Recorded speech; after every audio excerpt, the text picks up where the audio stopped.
पत्नी थी, सतयुग में राजा की पत्नी थी और ये ऋषि मुनियों की सेवा करती थी। तो ऋषि मुनियों ने कहा कि तुम राजसी परिवार की हो, हम तुम्हारे यहाँ का तो अन्न नहीं खाएंगे, क्योंकि राजा अलग अलग स्थान से कर लेता है, तो पता नहीं किस तरह का तुम्हारा खाना होगा, अन्न होगा। तो हम तो गृह त्यागी सन्यासी ब्रह्मचारी वन में रहते हैं। तो लगा कि प्रार्थना करी कि मैं आपसे प्रार्थना करती हूँ कि मुझे आप ऐसा आशीर्वाद दीजिए कि मैं कोई ऐसा जन्म लूँ कि जब मैं भगवान की भक्ति कर पाऊँ और आप लोगों की सेवा करें।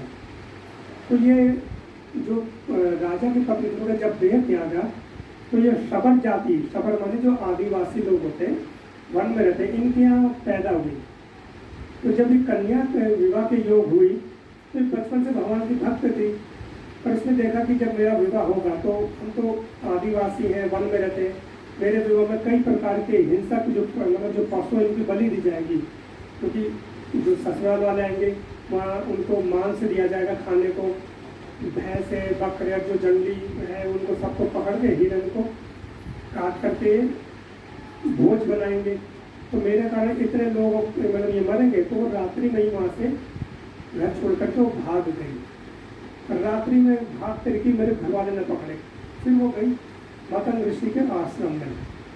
मतंग ऋषि ने इसको आश्रय दिया और उन्होंने कहा कि तुम भगवान की भक्त हो, तुम्हें तो भक्ति का दीक्षा दूंगा।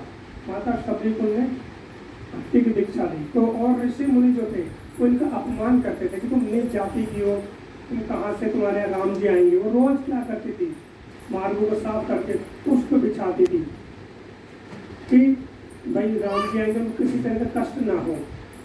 और यहाँ मेरे आसपास में क्या केवल बेर ही है खाने के लिए, तो बेर को खाना और फिर जो अच्छा था मीठा था उसको रख देना, जूठे बेर रखने कि कहीं भगवान को कड़वा या तीखा खट्टा भोग लगेगा तो उससे क्या होगा, मुझे दुख लगेगा कि मैं तो उनको पुत्र के रूप में मानते हैं ना, कि मेरे राम को कोई कष्ट नहीं होना चाहिए। जैसे एक जब राम जी